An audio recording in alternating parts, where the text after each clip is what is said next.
Hello students, welcome to Edumitra. तो आज के इस लेक्चर में हम मिलकर समझने जा रहे हैं क्लास 6 सोशल साइंस के ज्योग्राफी बुक जिसका नाम है द अर्थ और हैबिटेट के सेकेंड चैप्टर को, जिसका नाम है ग्लोब, लैटिट्यूड्स एंड लॉन्गिट्यूड। तो इससे पहले इसका मैंने फर्स्ट चैप्टर का भी एक्सप्लेनेशन दिया था। तो अगर आप उस एक्सप्लेनेशन को नहीं देखे हो the earth in the solar system तो जाकर जरूर चेक कर लेना। तो आज के इस लेक्चर में हम बात करेंगे इसके सेकंड चैप्टर के बारे में, जो है globe, latitudes and longitude.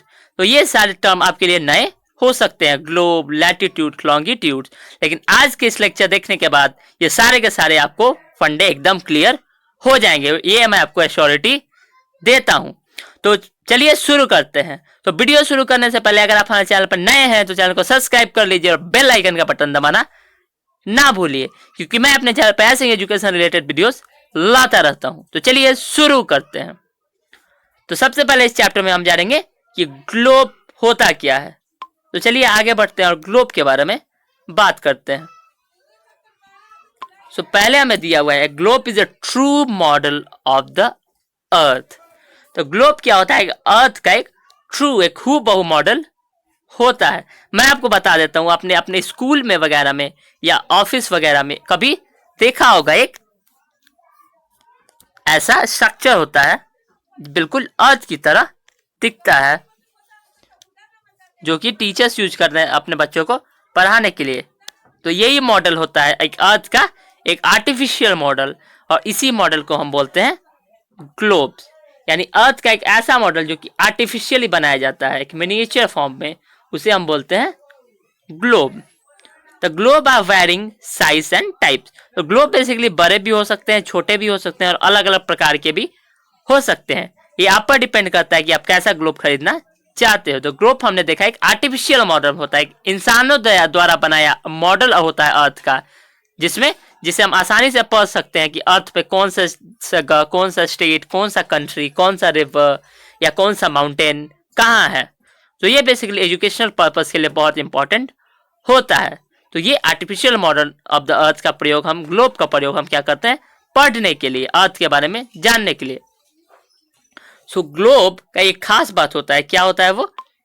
It can be rotated in the same way as the top spin or a potter's wheel is rotated। तो जैसा कि ग्लोब क्या होता है बेसिकली, उसको हम उसी तरह, ये आप देख सकते हो कि एक्सिस पर फिक्स होता है और इसको आप बड़ी ही आसानी से गोल गोल नचा सकते हो। जैसा कि एक जो कुम्हार होता है उसका जो घड़ा बनाता है, वो जो व्हील होता है वो नचता है, या टॉप जो लट्टू आप नचाते हो कि वो नचता है, वैसे ही क्या है ग्लोब भी आप आसानी से नचा सकते हो। ये बनाया जाता है इसलिए कि आप बहुत ही आसानी से, बहुत ही अच्छे ढंग से अर्थ का स्टडी कर सको। So the countries, continents and the oceans are shown in their respective sizes on the globe। तो ये एक खास बात क्या है कि जो हमारे कंट्री हैं और कंटिनेंट्स हैं, यानी कंट्री यानी देश, कंटिनेंट्स यानी महाद्वीप। तो आप कमेंट सेक्शन में बताइए कि हमारा इंडिया कौन से कंटिनेंट में आता है। तो मैं आपका बता दूं कंटिनेंट्स को। कंटिनेंट हो गया हमारा एशिया, हमारा अफ्रीका, यूरोप, अमेरिका, अंटार्कटिका वगैरह वगैरह। तो आप इसमें से, और ऑस्ट्रेलिया भी है, तो आप इससे बता सकते हो कि हमारा जो इंडिया है वो कौन से कंटिनेंट में आता है। तो ये क्या करता है बेसिकली, ग्लोब है उसका सटीक जो हमारा साइज है वो ग्लोब बताता है। यानी ग्लोब को देख के आप बहुत ही आसानी से पता कर सकते हो कि कौन सा कंट्री कहाँ है, कौन से कॉन्टिनेंट्स कहाँ है, कौन सा ओशंस कहाँ है। सो एक्सिस, तो एक्सिस क्या होता है? Axis is a imaginary line. तो एक्सिस कोई असली लाइन प्रेजेंट नहीं होता, ये इमेजिनरी है, इसको हम मान लेते हैं। तो वो क्या होता है कि through the centre of the अर्थ, हमारे अर्थ के बीचों बीच, ये हमारा अर्थ हो गया, इसके बीचों बीच एक लाइन पास किया जाता है, एक मान लिया जाता है, उसको हम बोलते हैं axis, and joining at the 2 points. और एक 2 पॉइंट्स हो गया जो अर्थ से यहाँ काट रहा है। So the needle is fix through the globe is a tilted manner. और इससे क्या होता है कि नीडल फिक्स कर दिया जाता है। तो ये बेसिकली हमारा ग्लोब बन गया। तो इसी तरह से ग्लोब हम बनाते हैं। एंड वो क्या होता है? एक्सिस। उसके बाद दिया हुआ है the 2 points on the globe where the needle passes through the north pole and the south pole. और हमारे ग्लोब में सपोज ये हमारा अर्थ है और उस पॉइंट से जहाँ से नीडल पास किया जाता है वो होता है हमारा, ये होता है हमारा नॉर्थ पोल और ये होता है हमारा साउथ पोल। पोल यानी होता है ध्रुव, तो ये हमारा हुआ उत्तरी ध्रुव और ये हुआ हमारा दक्षिणी ध्रुव। यानी अर्थ के दो पोल्स हुए, एक हुआ नॉर्थ पोल और एक हुआ साउथ पोल, ये आप देख सकते हो। So the globe can be moved around its needle like a earth from west to east. तो ये आपको याद रखना चाहिए, अर्थ का डायरेक्शन क्या होता है, वेस्ट से ईस्ट की तरफ, वेस्ट से ईस्ट की तरफ, यानी इस डायरेक्शन में। और एक another imaginary circular line running on the globe divide the earth into two equal part. ये हुआ हमारा अर्थ और इसको दो बराबर भागों में बांटने हुआ, ये पार्ट हो गया एक ये पार्ट हुआ। और वो लाइन, वो इमेजिनरी लाइन, ये असली में प्रेजेंट नहीं है, इसको हम बस मानते हैं कि एक अर्थ के बीच का लाइन जो अर्थ को दो पार्ट में डिवाइड करता है, तो उस इमेजिनरी लाइन को हम क्या बोलते हैं, वो होता है हमारा इक्वेटर। यानी ऐसा लाइन जो अर्थ को दो भागों में बांट दे तो उसको बोलते हैं इक्वेटर। इक्वेटर को हिंदी में बोलते हैं विषुव रेखा, यानी वो रेखा जो पृथ्वी को दो भागों में बराबर भागों में बांट देता हो। सो आगे दिया हुआ है हमें, the northern half of the earth is northern hemisphere and the southern half is known as southern hemisphere. इसका प्रोनाउंसिएशन हम नॉर्थर्न और साउथर्न नहीं करते, इसको हम नॉर्दर्न और सदर्न पढ़ते हैं।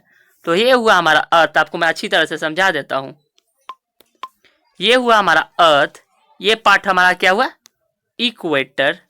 तो इसके अपर पार्ट को हम बोलेंगे नॉर्दर्न हेमिस्फीयर और ये हमारा पार्ट होगा साउदर्न हेमिस्फीयर।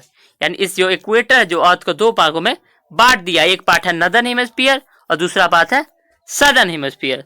तो होप आपको ये समझ में आ गया होगा। So all parallel circles from the equator up to the line are known as parallel of latitudes. तो ये हमारा जो अर्थ है इसमें क्या हुआ, इक्वेटर्स, और इक्वेटर से जो पैरेलल लाइन जाते हैं, यहाँ कट गया यहाँ कट गया, ऐसे हर एक पॉइंट पर, तो इसको हम क्या बोलेंगे, latitude. So the equator represent the 0 degree of latitude. तो इक्वेटर क्या है, 0 डिग्री लैटिट्यूड है, यानी यहाँ एंगल एकदम 0 होता है। और इसके बाद जो लाइन जाते हैं वो हमारा हुआ लैटिट्यूड्स, और अलग अलग डिफरेंट एंगल्स पे। सो बिसाइड द इक्वेटर जो कि 0 डिग्री होता है, नॉर्थ पोल और साउथ पोल पर हमारा जो हमारा लैटिट्यूड वो क्या होगा, 90 डिग्री। आप देख सकते हो यहाँ, ये बेसिकली एक 90 डिग्री का एंगल यहाँ फॉर्म हो रहा है। आपने मैथ्स में पढ़ा ही होगा 90 डिग्री एंगल के बारे में। सो आगे दिया है, there are 4 important parallels of latitude. 4 important parallel of latitude है हमें दिया हुआ है। एक है ट्रॉपिक ऑफ कैंसर जिसको हम बोलते हैं कर्क रेखा, एक है नॉर्दर्न हेमिस्फीयर यानी उत्तरी ध्रुव, एक है ट्रॉपिक ऑफ कैप्रिकॉर्न जिसको हम बोलते हैं मकर रेखा, और दूसरा है साउदर्न हेमिस्फीयर। और उसके बाद भी एक दिया हुआ है हमारा जो कि है Arctic circle of the equator and the Antarctic circle of the equator. तो इसको मैं एक बार आपको समझा देता हूँ, यहाँ डिग्री में भी आपको दिया हुआ है। ये हुआ हमारा अर्थ, ये जैसा कि मैंने बताया ये है इक्वेटर, ये हुआ हमारा नॉर्दर्न हेमिस्फीयर और ये पार्ट हुआ हमारा सदर्न हेमिस्फीयर। उसके बाद यहाँ से एक और लाइन गुजरती है, इसको हम बोलते हैं ट्रॉपिक ऑफ कैंसर, और यहाँ से जो लाइन गुजरती है उसको हम बोलते हैं ट्रॉपिक ऑफ कैप्रिकॉर्न। फिर यहाँ आता है हमारा आर्टिक सर्कल और यहाँ हमारा आता है अंटार्कटिक सर्कल, जो ये बेसिकली अर्थ का डिस्टिंग्विशन है। और फिर जो ऊपर नीचे जो जोन होता है उसको हम फ्रिजिड जोन के नाम से जानते हैं। जैसा कि ये हमारा अर्थ हुआ जो आर्टिक सर्कल हो गया, यहाँ हमारा आर्टिक सर्कल, यहाँ हुआ अंटार्कटिक सर्कल, तो फिर ये जोन हुआ जो, और ये जोन हुआ, इसको हम फ्रिजिड जोन के नाम से जानते हैं, क्योंकि यहाँ क्या होता है बेसिकली नॉर्थ पोल और साउथ पोल होता है, तो यहाँ बहुत ज्यादा ठंडी होती है, यहाँ बर्फ ही बर्फ आपको देखने को मिलता है, तो इसीलिए हम इसको जानते हैं फ्रिजिड जोन के नाम से। तो यहाँ इन सब सारे को डिग्री में भी दिया हुआ है। तो हमारा जो ये अर्थ हो गया, इक्वेटर कितने डिग्री पे होता है हमने देखा, इक्वेटर होता है हमारा 0 डिग्री पे। तो फिर हमारा आया Tropic of Cancer. Tropic of Cancer कितनी डिग्री पे होता है, दैट इज 23.5 डिग्री। ये आप याद रखना, नॉर्थ। ये क्या हुआ 23.5 डिग्री, ये किस तरफ होता है, नदर्न हेमिस्फीयर की तरफ। फिर दूसरा हमारा क्या आता है, ट्रॉपिक ऑफ कैप्रिकॉर्न, और ये भी कितना डिग्री होता है 23.5 डिग्री, लेकिन ये क्या होगा हमारा साउथ। यहाँ हमने देखा कि जो हमारा ट्रॉपिक ऑफ कैंसर है वो 23.5 डिग्री नॉर्थ, और जो क्या है ट्रॉपिक ऑफ कैप्रिकॉर्न है वो 23.5 डिग्री किस डायरेक्शन में, साउथ डायरेक्शन में। और फिर अगला आता है हमारा Arctic Circle and Antarctic circle. यहाँ हमारा आर्टिक सर्कल और यहाँ हमारा अंटार्कटिक सर्कल। तो ये दोनों सर्कल्स भी आप देख सकते हो, ये है नॉर्थ और ये है साउथ, लेकिन इसका डिग्री है क्या, आर्टिक सर्कल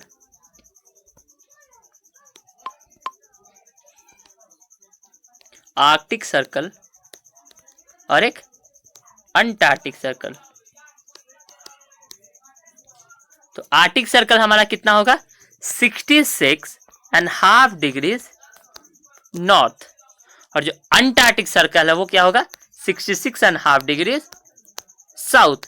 तो ये आप बहुत आसानी से याद रख सकते हो। ट्रॉपिक ऑफ कैंसर और कैप्रिकॉर्न दोनों कितना होगा 22.5 डिग्रीज, लेकिन कैंसर होगा, ट्रॉपिक ऑफ कैंसर होगा नॉर्थ और ट्रॉपिक ऑफ कैप्रिकॉर्न होगा साउथ, और वैसे ही आर्टिक सर्कल होगा नॉर्थ और अंटार्कटिक सर्कल होगा साउथ। तो इसके माध्यम से आप बहुत ही आसानी से ये डिग्रीज, लैटिट्यूड और लॉन्गिट्यूडल डिग्रीज याद कर सकते हो। तो चलिए आगे बढ़ते हैं। तो आप ये भी याद रखना basically the important parallel latitude. First है हमारा Tropic of Cancer, Tropic of Capricorn, northern hemisphere, southern hemisphere. क्या ये हुआ, एक हुआ ट्रॉपिक ऑफ कैंसर और एक हुआ हमारा ट्रॉपिक ऑफ कैप्रिकॉर्न। तीसरा है हमारा आर्टिक सर्कल और चौथा है अंटार्कटिक सर्कल। ये आप बेसिकली अपने नोट्स में जरूर लिखना। एक है हमारा ट्रॉपिक ऑफ कैंसर, दूसरा है ट्रॉपिक ऑफ कैप्रिकॉर्न, तीसरा है आर्कटिक सर्कल और चौथा है अंटार्कटिक सर्कल। ये बेसिकली हमारे 4 पैरेलल्स इंपॉर्टेंट लैटिट्यूड्स दिए हुए हैं। सो आगे दिया हुआ है as we move away from the equator side of the parallels of the latitude decreases. तो जब हम इक्वेटर से थोड़े दूर जाते रहेंगे तो साइज ऑफ लैटिट्यूड घटता ही जाएगा। आप बेसिकली देख सकते हो जब अर्थ 2 भागों में बांटा तो इक्वल पीस हो गया, लेकिन अगर हम इसको और काटेंगे तो ये बेसिकली छोटा होते जाएगा, और आप काटोगे तो ये बेसिकली और छोटा होते जाएगा। बेसिकली आप अगर ये पार्ट लोगे और ये पार्ट लोगे तो बेसिकली है कि ये पूरा वाला पार्ट ज़्यादा होगा ही। तो यहाँ हमने इसको भी अच्छी तरह से समझ लिया। So next topic is heat zones of the अर्थ। तो हमारे अर्थ के हीट जोन्स के बारे में हम यहाँ पढ़ेंगे। So area between Tropic of Cancer and the Tropic of Capricorn receive the maximum heat and that is known as torrid zone. तो ये जो एरिया होता है, जो यहाँ हुआ ट्रॉपिक ऑफ कैंसर और ट्रॉपिक ऑफ कैप्रिकॉर्न के जो बीच का एरिया होता है, यहाँ सबसे ज्यादा हीट आती है, तो इसको हम क्या बोलते हैं टॉरिड जोन। यानी ट्रॉपिक आप बेसिकली याद रख सकते हो the area between Tropic of Cancer and Tropic of Capricorn is known as torrid zone. So, और दूसरा दिया the areas between the Arctic Circle and Tropic of Cancer is the northern hemisphere, the Antarctic Circle and the Tropic of Capricorn is the southern hemisphere. तो आप मैंने आपको बता दिया था कि ये हमारा ये वाला पार्ट और ये वाला पार्ट, ये हुआ हमारा नॉर्दर्न हेमिस्फीयर और ये हुआ सदर्न हेमिस्फीयर। तो यहाँ क्या होता है कि बराबर मात्रा में टेम्परेचर होता है, तो इसीलिए इसको हम बोलते हैं टेम्परेट जोन। ये पूरा आ गया हमारा टॉरिड जोन और ये हमारा आ गया टेम्परेट जोन। सो आगे दिया हुआ हमें the areas lying between the Arctic Circle and the northern plain. जो एरिया जो हमारे आर्टिक सर्कल और northern plain and the northern north pole in the northern hemisphere and the Antarctic Circle and the South Pole in the southern hemisphere remains very cold। मैंने आपको बता दिया था कि जो हमारा ये वाला पार्ट होता है ये हुआ हमारा आर्टिक सर्कल, ये हुआ हमारा साउथ पोल, ये हुआ हमारा अंटार्कटिक सर्कल, ये हुआ हमारा ये हुआ हमारा नॉर्थ पोल और ये हुआ हमारा साउथ पोल। तो ये वाला एरिया होता है जो बहुत ज़्यादा ठंडा होता है, तो इसीलिए इसे हम क्या बोलते हैं, फ्रिजिड जोन्स। पहले हमने देखा टॉरिड जोन, फिर देखा टेम्परेट जोन, फिर आया हमारा फ्रिजिड जोन। तो होप आपको ये क्लियर हो गया होगा। अब हमने लॉन्गिट्यूड देखेंगे क्योंकि हमने लैटिट्यूड्स को अच्छे तरह से समझ लिया है। So unlike parallel lines the meridians are the equal length. तो पैरेलल लाइंस हमने देखा वो क्या होते थे, लैटिट्यूड। लैटिट्यूड से एकदम अपोजिट है हमारा लॉन्गिट्यूड। तो सब मेरिडियन क्या होता है यहाँ इक्वल लेंथ के होते हैं, लेकिन ऊपर क्या था हमारे जो लैटिट्यूड्स में सबके सब इक्वल लेंथ के नहीं होते थे। तो there are semi circles and distance between them decreases while moving polewards and become zero at the poles. तो इसका डिस्टेंस क्या होता है, आप अगर पोल से आओगे तो ये डिक्रीज करेगा और पोल के पास आते आते ही ये जीरो हो जाता है। उससे एकदम उल्टा है। वो क्या था कि पोल के पास ज़्यादा था, इक्वेटर के पास ज़्यादा था और धीरे धीरे आप चाहोगे तो कम होते जाएगा, लेकिन ये पहले क्या होता है कि ये डिक्रीज करते जाता है, पोल के पास आके जीरो हो जाएगा। So hence all countries decided that the count should begin from the meridian which passed through Greenwich where the British Royal Observatory is located। तो सब साइंटिस्ट ने सोचा कि शुरू कहाँ से करें हम काउंटिंग, यानी इसका प्राइम मेरिडियन यानी सबसे जो प्राइम हो, सबसे जो इम्पोर्टेंट हो वो कहाँ हो। तो वो उन्होंने सोचा कि ये हम कहाँ लेना चाहिए, ग्रीनविच मीन लंदन में, जो कि ब्रिटिश रॉयल ऑब्जर्वेटरी, ये हमारा वर्ल्ड है, हमारे अर्थ है और उसका सेंटर ऑफ द अर्थ माना जाता है जगह को, जो है ब्रिटिश रॉयल ऑब्जर्वेटरी, जो कि ग्रीनविच लंदन में लोकेटेड है। तो इसीलिए हम यहाँ के टाइम को ग्रीनविच मीन टाइम यानी GMT के नाम से जानते हैं। और हमारा टाइम क्या होता है, IST यानी Indian standard time. So next दिया हुआ the value of meridian is 0 degree longitude and from it 180 degree eastward and 180 degree westward is the counted. तो आप बीच में जैसा कि बताया कि क्या होता है हमारे पोल्स में कि क्या होता है, जीरो होता है, और जैसे जैसे आप बढ़ते जाओगे ये क्या होता है कि इंक्रीज करते जाता है। तो आपने देखा ये इधर क्या होता है, इधर हमारा जो हमारा लॉन्गिट्यूड है वो ईस्टवर्ड में 180 डिग्री होता है, ईस्टवर्ड, और 180 degree westward. The earth is divided into 2 halves. तो अर्थ का जो हम अभी देखा कि इक्वेटर से डिवाइड किया, तो यहाँ अर्थ को इस तरह से डिवाइड किया जाता है। तो इस हिसाब से डिवाइड करने के बाद एक पार्ट इधर आता है और एक पार्ट इधर। तो ये हमारा हुआ ईस्टर्न हेमिस्फीयर, ये हुआ हमारा वेस्टर्न हेमिस्फीयर। तो इसको ईस्टर्न और वेस्टर्न हेमिस्फीयर में डिवाइड कर दिया गया है। ये बस एक इमेजिनरी लाइन है, असली में ऐसा कुछ नहीं होता। ये स्टडी को और आसान बनाने के लिए इसे ऐसा किया गया है। तो नेक्स्ट टॉपिक है हमारा लॉन्गिट्यूड एंड टाइम, यानी जो लॉन्गिट्यूड है और टाइम का रिलेशन उसके बीच में होता है। जैसे कि मैंने बताया कि ग्रीनविच मीन टाइम जो प्राइम मेरिडियन कंसीडर किया जाए तो ये सेंटर ऑफ द अर्थ होता है। तो यहाँ हम देखेंगे कि लॉन्गिट्यूड और टाइम का क्या रिलेशन होता है। तो आइए इसे भी देख लेते हैं। सो यहाँ दिया हुआ है the best means of measuring time is by the movement of the earth, moon and the planet. तो सबसे सटीक टाइम का मेजर क्या होता था, पहले हमारे अर्थ का मूवमेंट से, हमारे मून के मूवमेंट से और बाकी प्लैनेट्स के मूवमेंट से हम क्या टाइम का पता लगा सकते हैं। तो sun rises and sets every day naturally. हमारा जो सन है, हमारा जो सूर्य है, बेसिकली क्या करता है कि डेली राइज करता है किस डायरेक्शन में, ईस्ट में, और सेट करता है किस डायरेक्शन में, वेस्ट में। तो ये बिल्कुल नेचुरल है, ये एवरीडे यानी डेली होता है। तो इसे माना जाता है कि it the best time keeper through out the year, through out the world. तो ये पूरा दुनिया में बेस्ट टाइम कीपर यानी सबसे सटीक मात्रा में इससे हम टाइम का पता लगा सकते हैं। यानी जब सन आएगा, ईस्ट से निकलेगा सन, तो उससे उस समय क्या हुआ, हमारा डे हो गया, और जब सब सनसेट हो गया इवनिंग में, तो उससे हमारी नाइट शुरू हो जाती है। तो इसीलिए हम सन को बेस्ट प्रमाण बोलते हैं, बेस्ट टाइम कीपर बोलते हैं, और बेस्ट टाइम का पता इससे लगा सकते हैं। जो थर्ड पॉइंट दिया हुआ है, local time can be reckoned by the shadow cast of the sun which is the shortest at noon and the longest at sunrise and sunset. तो आप सन का शैडो से यानी सूर्य के छाया से भी आप पता लगा सकते हो। तो आप देखना, अगर सुबह में या शाम में सन के सामने खड़े हो जाओ तो आपको छाया बेसिकली बड़ी होती है, लेकिन अगर आप दोपहर में खड़ा हो तो आपकी छाया बहुत छोटी है। आप देख सकते हो, अगर आप सन है यहाँ, अगर आप यहाँ खड़े हो तो सन अगर इस तरफ से पड़ता है तो आपकी छाया क्या होती है, पूरे यहाँ तक बन जाती है लंबी सी।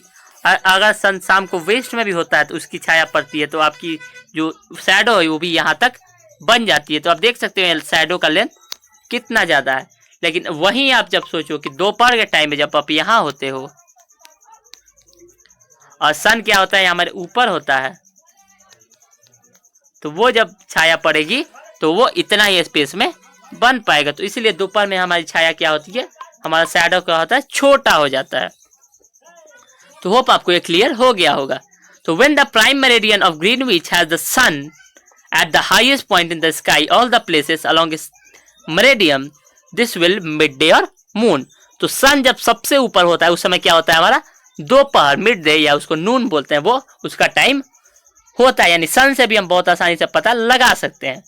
तो एज द अर्थ रोटेट्स, मैंने आपको बताया था कि अर्थ क्या, हमारी पृथ्वी क्या वेस्ट टू ईस्ट, यानी या वेस्ट डायरेक्शन से ईस्ट डायरेक्शन में रोटेट करती है।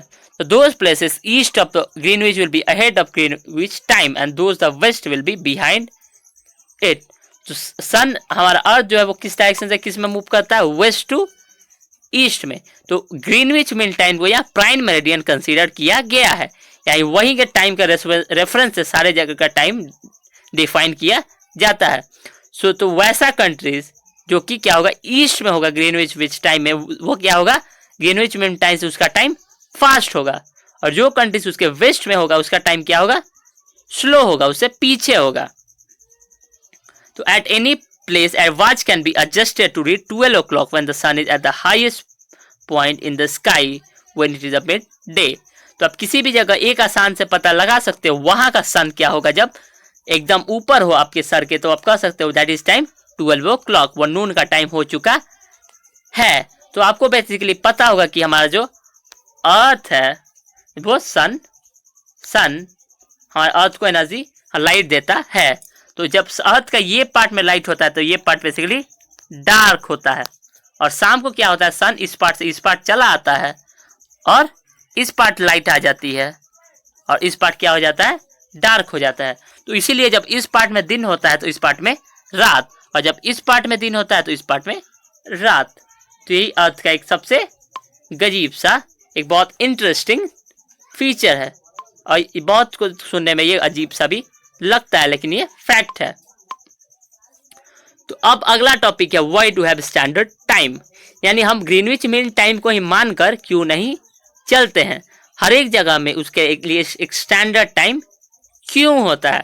अगर इंडिया की बात करें तो इंडिया का स्टैंडर्ड टाइम हमारा ग्रीनविच टाइम में +5 hours 30 minutes। यानी अगर हम ग्रीनविच टाइम मीन टाइम यानी जो हमारा इंग्लैंड है वहां अगर 12 बज रहे होंगे दिन के, तो हमारे इंडिया में शाम के 5:30 बज रहे होंगे। तो यही हमारा इंडिया का इंडियन स्टैंडर्ड टाइम, जिसको हम IST के नाम से जानते हैं।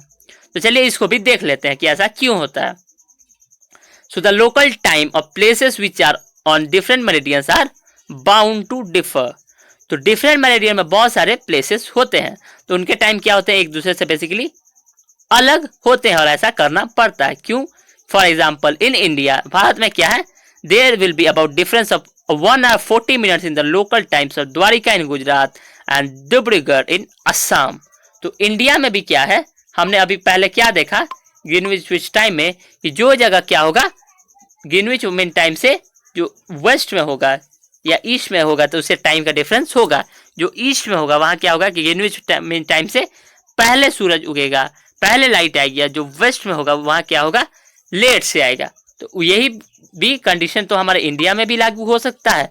तो इंडिया में हमने क्या देखा, 2 जगहों के बारे में देखा, एक जगह जो हमारा असम में है और दूसरा जगह जो हमारा गुजरात में है। तो इंडिया के मैप में आपने बेसिकली देखा होगा, हमारा इंडिया का मैप मैं आपको बता ही देता हूं। तो ये बेसिकली हमारा इंडिया का मैप है जो, तो ये इंडिया का मैप है। ये है हमारा नॉर्थ, ये है हमारा साउथ, ये है हमारा ईस्ट, ये है हमारा वेस्ट। अगर आपको डायरेक्शन याद रखने में दिक्कत होता होगा तो मैं इसके लिए एक ट्रिक बता देता हूँ। ये आप पैटर्न याद रखना और ये इसे आप याद रखना, न्यूज़, NEWS। तो ये हमारा आया नॉर्थ, ये आया हमारा ईस्ट, NE, फिर आया W, फिर आया S, न्यूज़, जिसे आप आसानी से याद रख सकते हो कि ऊपर हुआ नॉर्थ, नीचे साउथ, फिर हमारे राइट साइड में हुआ ईस्ट और लेफ्ट साइड में हुआ वेस्ट। तो यहाँ है बेसिकली हमारा असम और यहाँ है हमारा गुजरात। तो हमने देखा क्या कि ईस्ट में पहले सूरज उगेगा और वेस्ट में बाद में। तो हमने इंडिया में भी ऐसा होता है। जो हमारा जो असम है और जो द्वारिका है गुजरात में, उसका टाइम में कि कितना देर सनशाइन के टाइम में कितना का फर्क होता है, 1 hour 45 minutes। यानी यहाँ सूरज पहले उगता है और यहाँ बाद में। तो यहाँ टाइम में भी 1 घंटे 45 मिनट का फर्क है, क्योंकि ये बात हमने फैक्ट माना है कि जब सूरज एकदम ऊपर हो आकाश में, उस समय का टाइम क्या होगा, 12 बज रहे होंगे, 12 o'clock नून। तो इन इंडिया, भारत में लॉन्गिट्यूड दिया है 82.5 डिग्रीज ईस्ट, यानी ईस्ट में क्या था हमारा, असम। यानी असम में, यानी ईस्ट में ही सबसे पहले लाइट पड़ता है, क्योंकि सन किस डायरेक्शन से निकलता है, ईस्ट से। तो इसी को क्या माना जाता है, इंडिया का स्टैंडर्ड टाइम।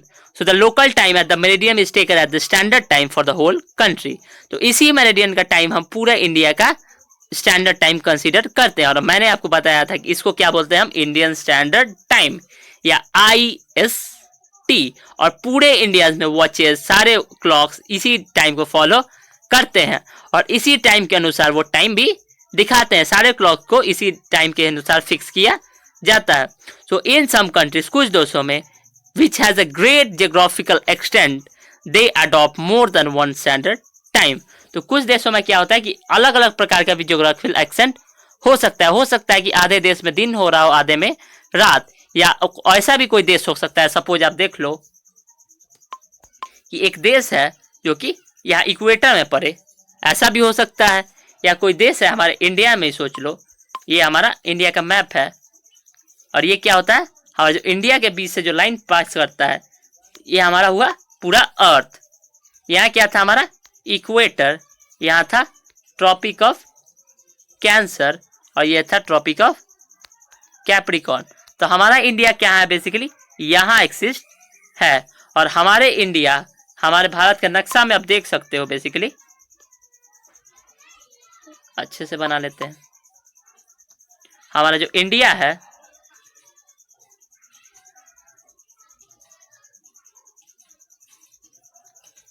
ये इसके बीचों बीच जो लाइन पास करती है वो क्या है, हमारा ट्रॉपिक ऑफ कैंसर।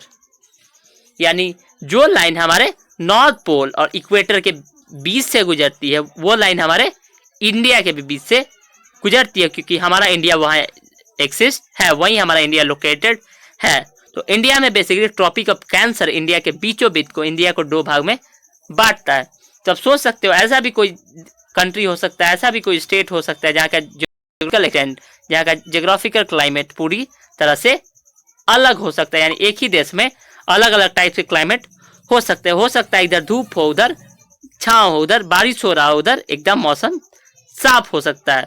तो इसीलिए कभी कभी इस देश, कभी कभी कौन बहुत सारे जो देश होते हैं उनमें क्या होता है कि डिफरेंट टाइप्स, डिफरेंट जो प्रकार होते हैं, बहुत अलग अलग प्रकार है। ग्रेट जियोग्राफिकल एक्सटेंट, वहाँ जो जियोग्राफिकल एक्सेंट होता है, वहाँ का जो जियोग्राफिकल क्लाइमेट होता है, यानी अलग अलग टाइप का जियोग्राफिकल, यानी जो कि अर्थ से कनेक्टेड होता है। वहाँ का आप क्लाइमेट कंसीडर कर सकते हो, टोपोलॉजी कंसीडर कर सकते हो, या वेदर वगैरह कंसीडर कर सकते हो। तो वहाँ एक से अलग होगा, तो वैसे को हम क्या बोलेंगे, that has to adopt more than one standard time. तो वहाँ हो सकता है कि कोई बताए कि मेरे घड़ी में 12 बज रहा है, या कोई बताए मेरे घड़ी में 2 बज रहा है, ऐसा भी हो सकता है। तो यहाँ हमने ग्लोब, लैटिट्यूड एंड लॉन्गिट्यूड का बहुत ही सिंपल वे पे और बहुत ही अच्छे से एक्सप्लेनेशन देख लिया है। होप आपको ये चैप्टर पूरी तरह से समझ में आ गया हो। अगर आपको इस चैप्टर में थोड़ा सा भी डाउट हो तो कमेंट सेक्शन में जरूर बताइए। हम कोशिश करेंगे कि आपका वो डाउट जरूर से जरूर क्लियर हो जाए। और अगर डाउट तब भी बच जाए तो आप बिल्कुल कमेंट कीजिए या हमें मेल कर सकते हैं। हम कोशिश करेंगे कि इस पर एक नया वीडियो तुरंत आपके लिए लाया जाए। तो आज के लिए बस इतना ही।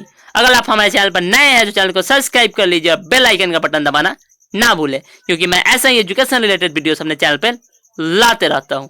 तो मिलते हैं अगले लेक्चर में किसी और एजुकेशन रिलेटेड टॉपिक के साथ। Till then, stay creative, keep learning, and most of all, have fun. Thank you for watching. See you again. Bye bye.